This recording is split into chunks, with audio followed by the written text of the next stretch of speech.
क्या बोलूं। रविश, बहुत सारे लोग ऐसे कह रहे हैं कि ये जो हाँ था, भाई। बहुत ही जर्नलिस्ट लोग ज्यादा वहां पर हैं, या इतना ज्यादा लोग नहीं आए हैं प्रोटेस्ट के अंदर। ये आप जब वहां पर गए रिपोर्टिंग करने, आपको क्या लगा कि ऐसा ये सच है? देखिए, अगर कोई ये सोच रहा था कि वहां पे जंतर मंतर पर लालू यादव का महारैला होने वाला है, या अमित शाह जो के लेवल का जो महारैला है, जो जितनी बड़ी बड़ी रैलियां करते हैं, वो तो उम्मीद नहीं करनी चाहिए। उतनी बड़ी रैलियां करने के लिए बहुत पैसा चाहिए होता है, संगठन चाहिए होता है, तो जाके लोग कर पाते हैं। तो जंतर मंतर को क्या क्या हम उम्मीद कर रहे थे, या जो आलोचक हैं वो क्या उम्मीद कर रहे थे, 1000 1500 लोग आएंगे? हुँ? तो संख्या के आधार पे सवाल को आप खारिज नहीं कर सकते ना। तो फिर तो आप जंतर मंतर पर वैसे लोग भी बैठे हैं जो 5-10 की संख्या में, जैसे प्रोफेसर प्रेम सिंह। वो तो वहां जो लोग आज पहुंचे होंगे बहुत पहले से इस तरह की हत्याओं के खिलाफ पर वो धरने पर उपवास पर बैठे हैं। तो मुझे नहीं लगता कि ये पैमाना सही है कि वहां लोग आया कि नहीं आया, कितना लोग आया। अगर इसी को पैमाना बनाना था तो हम्म। इसी को अगर आपको पैमाना बनाना था तो मेरे ख्याल से तो फिर तो बहुत सारे कार्यकर्ता लगा देने चाहिए जी। थे। वहीं से चुनाव का ऐलान हो जाना चाहिए था, वहीं से और भी तरह की समस्याएं हो जानी चाहिए थी।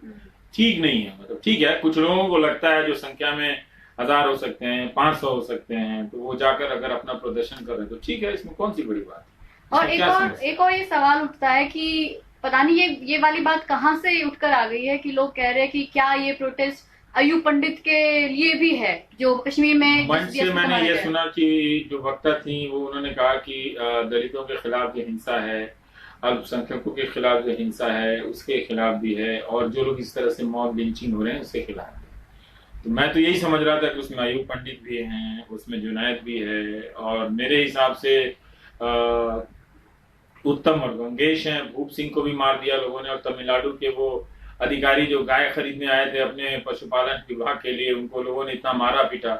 वो तो मुसलमान नहीं थे, तो इस भीड़ भीड़ की संस्कृति के तो शिकार हो ही गए। मेरे लिए तो डॉक्टर नारंग को जो मारा दिल्ली में, उसके खिलाफ भी एक प्रदर्शन है, एक तरह से वो भी शामिल है।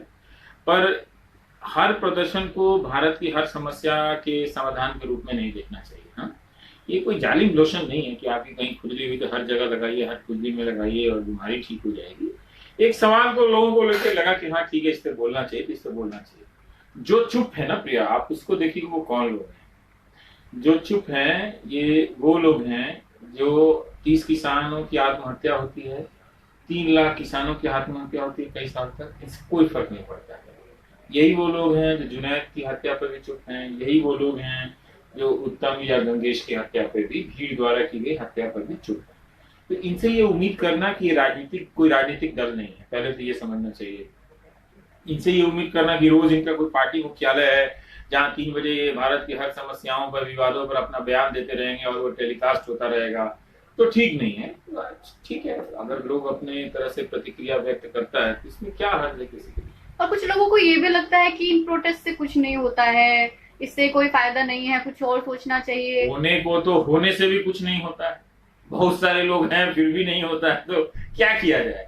ये हुआ जाए या नहीं हुआ जाए, होगा या नहीं होगा, ऐसा सोच के तो बहुत सारे लोग घर पे बैठे रह जाएंगे। और जो लोग नहीं आए हैं वो नहीं मान के चलना चाहिए कि वो इस प्रदर्शन में नहीं शामिल शामिल नहीं है। ये हम किस तरह से मान रहे हैं, तो हम तो जब तक कोई ये ना कहे कि हम इसमें शामिल नहीं हैं, तब तक हम कैसे मान लें कि वो इसमें शामिल नहीं है। तो ठीक है कि लोग इससे कुछ नहीं होगा, ये भी अच्छी बात है कि इससे कुछ नहीं होगा, लेकिन कोई ये तो नहीं कहेगा ना कि कुछ लोगों ने सवाल नहीं उठाए, कुछ लोगों ने नागरिक होने का फर्ज अदा नहीं किया।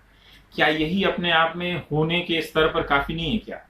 जी। आप जरा बोलिए कि वहां जाकर वो क्या उम्मीद कर रहे थे कि उनके जाने से प्रधानमंत्री इस्तीफा दे देंगे, वहीं जंतर मंतर में से कोई प्रधानमंत्री बन जाएगा, कैबिनेट बन जाएगी? ये किसी ने सोचा था क्या, या किसी ने ऐसा ऐलान किया था?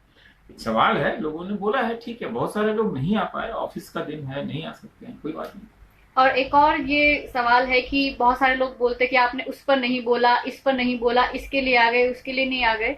उसके लिए आप क्या जवाब ये देंगे? बड़ा अजीब है, जिसको अंग्रेजी में आप लोग वाउट अबाउटरी कहते हैं। अब इसके लिए तो मैं तो घर से निकल जाऊं तो मैं 500 साल बाद लौटूंगा, दुनिया की सारी खबरें कर लूंगा। मणिपुर वाले भी बहुत सारी खबरें छूट गई हैं मुझसे, केरल की भी छूट गई हैं, तमिलनाडु की भी छूट गई हैं। तो अगर उस तराजू पे तौलते रहिए ये पता है क्या है, ये तराजू पे एक मुहावरा है, तराजू पर बेंग तौलना, बेंग मतलब मेढक, इंग्लिश में फ्रॉग बोलते हैं इसको। तो जब मेढक तौलिएगा ना, तो 5 इधर डालिएगा, तो जब तक आप 5 इधर डालिएगा 2 उधर से कूद के उधर जाएगा तराजू से, तो कभी आप तौल नहीं पाइएगा। ठीक है, आप अपने नागरिक जीवन में बेशक 100 सवालों पे ना बोलें, अगर 10-12 गलतियों पर अगर आप बोल रहे हैं तो मुझे लगता है कि ये भी काफी है।